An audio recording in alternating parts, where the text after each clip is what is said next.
Tenemos entrevista de Anita. Correcto, tenemos a nuestro segundo entrevistado del día y se trata del abogado Julio Teodoro Verduga Silva, quien nos trae también su opinión acerca de este tema que estamos abordando aquí en Voces y Opiniones y tiene que ver con la Asamblea Constituyente.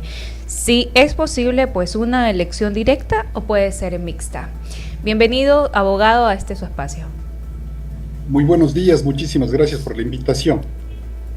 Gracias. Justamente planteábamos esta pregunta, ¿no? ¿Puede ser directa o mixta? De acuerdo a su opinión, a su experiencia, ¿cómo se puede dar este paso? Muy bien. Yo creo que para responder esa importante pregunta debemos tomar en consideración que puede ser respondida desde diferentes aristas, desde diferentes perspectivas, desde una perspectiva eminentemente teórica o doctrinaria, partiendo de lo que se entiende modernamente como democracia. Creo que la única forma en la que se puede elegir, en este caso, a quienes van a conformar una potencial asamblea constituyente es mediante el voto popular. Básicamente porque desde la Revolución Francesa, ustedes saben, la soberanía radica en el pueblo y a través de diferentes mecanismos se tiene que lograr la manifestación de la voluntad del pueblo para elegir en este caso a representantes para que estos, como su propio nombre nos dice, los representen en la toma de decisiones. En el caso ecuatoriano se ha hablado precisamente de una potencial asamblea constituyente con esta mixtura en la elección, es decir, no solamente elegirlos mediante votación popular, cuestión que es muy conocida por nosotros, sino que además se elijan a diferentes individuos, hombres o mujeres, a través del mecanismo de la representación corporativa. Podría darse en los hechos, sin embargo, personalmente considero que no sería conveniente que se permita que se elija mediante la idea del corporativismo a representantes, en este caso, para que tomen decisiones en una potencial asamblea constituyente, y creo que eso no procede porque de alguna manera este corporativismo tiene lo que podríamos decir un tufo, un olor antidemocrático, porque se parte de la premisa de que se tiene que nombrar a representantes de diferentes corporaciones, los empresarios, los empleadores, los trabajadores, en este caso los transportistas o cualquier tipo de organización que se nos ocurra. Y claro, ahí tenemos un problema, no necesariamente van a estar representadas todas las corporaciones o todos los grupos sociales organizados, y eso ya per se podría traer algún tipo de idea o conato de ilegitimidad. Por eso, democráticamente, la única forma de elegir de manera justa a los representantes para que tomen decisiones a nombre del soberano, es decir, del pueblo, es mediante elecciones abiertas y universales.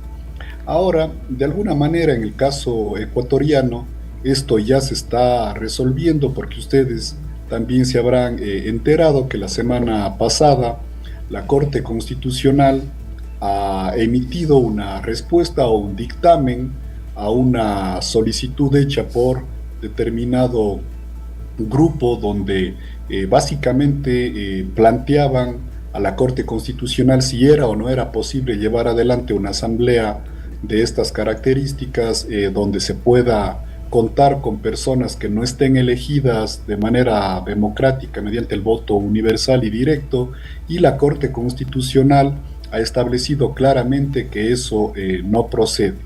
Entonces, de alguna manera, la Corte Constitucional, en el caso ecuatoriano, ya nos ha dado la respuesta, y por supuesto que esto políticamente, de alguna manera, le pone, si cabe el término, a mi juicio, en apuros al titular del Ejecutivo y sus colaboradores, porque de lo que se ha podido percibir hasta el momento, ellos quieren o aspiran a que el cambio constitucional se dé de manera rauda, rápida, veloz, y que por lo menos una parte de quienes la compongan sean designados a través de mecanismos extra elección popular.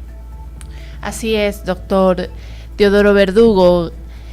Le saluda Francia Droeta aquí en su espacio Voces y Opiniones. Muy buenos días. Muy buenos días. Respecto a esta narrativa que se está empezando a escuchar en varios medios digitales y en varios medios tradicionales también sobre la necesidad de las personas más técnicas y preparadas para una nueva redacción en cuanto a esta nueva constitución.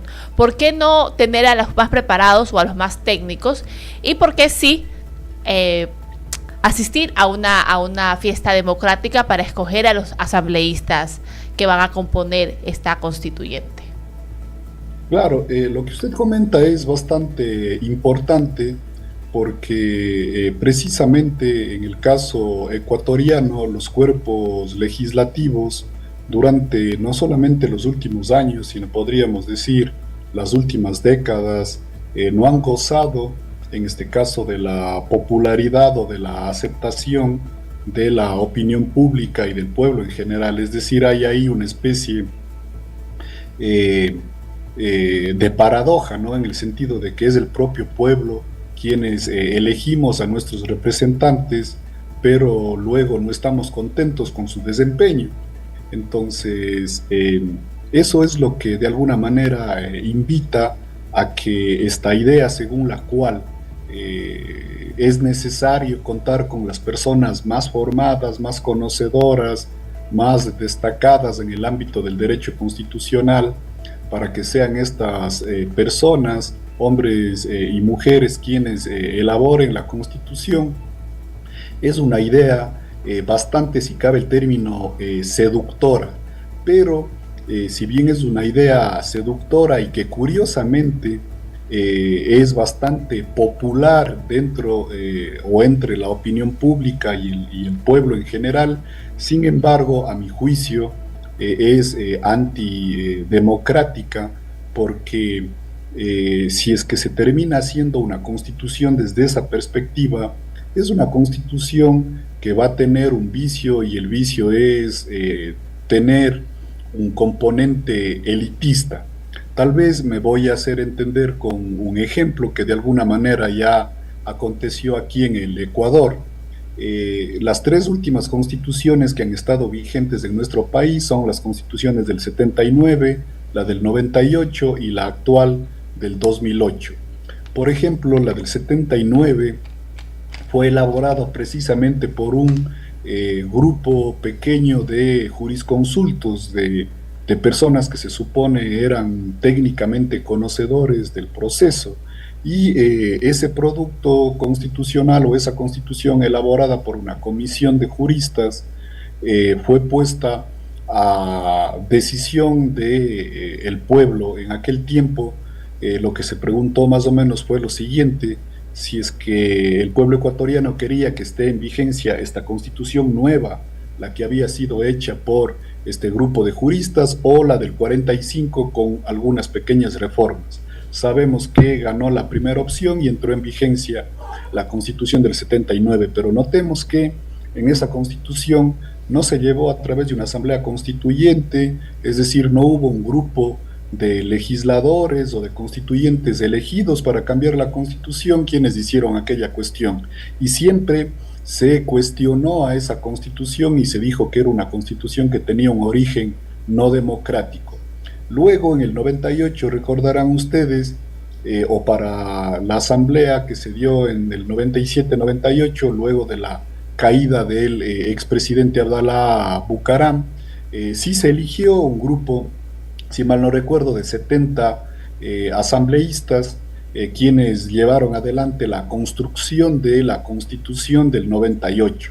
Claro, ahí ya hubo democracia en cuanto a quienes hicieron la Constitución, en cómo se eligió a quienes hicieron la Constitución, pero la Constitución, una vez terminada y hecha, no fue sometida a conocimiento del pueblo.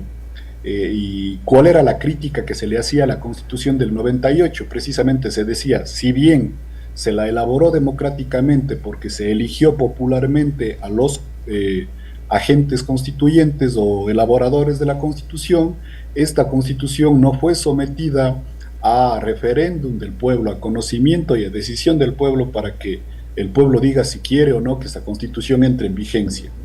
Y es en el 2008, perdón, donde se ven ambas cosas unidas, ¿no? Se eligen a los constituyentes y luego el producto de la elaboración constitucional, es decir, la Constitución, fue sometida a decisión del pueblo, donde nos manifestamos de manera masiva porque entre en vigencia.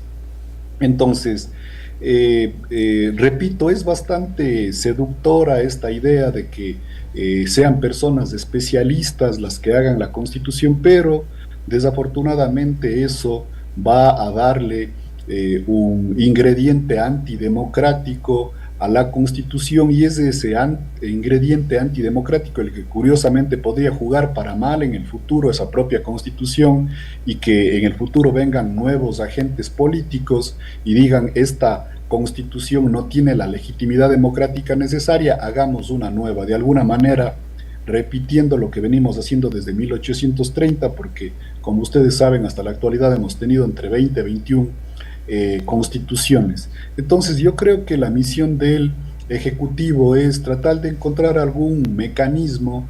Yo creo que a través de la asesoría se podría consultar a los conocedores del derecho constitucional más, digamos, influyentes, conocedores o formados en el país, para que a través de la asesoría ayuden a las personas que potencialmente vayan a ser electas en las urnas, para que se lleve adelante el cambio constitucional. De todas formas, lo que vamos mirando es de que esa idea del gobierno de hacer un cambio flash, rápido, raudo, en el menor tiempo posible, va teniendo sus obstáculos, porque si ya la Corte Constitucional niega la posibilidad de que puedan ser personas no electas las que hagan la Constitución, si el gobierno lleva adelante una asamblea constituyente tendría que tomarse mucho tiempo, y ese es un tiempo valioso. Por eso creo que hay que concentrarse en encontrar el mecanismo menos costoso, y me refiero no solamente a fines económicos, para hacer los cambios que necesita, en este caso, la Constitución. Queremos agradecerle, abogado Julio Verdugo, por habernos traído sus opiniones aquí, justamente a su espacio de la 96.9 FM, y más adelante pues seguir abordando temas similares, o por qué no el mismo, que seguramente va a seguir dando de qué hablar en las próximas semanas. Gracias, bueno, doctor. Muchísimas gracias. Siempre a las órdenes.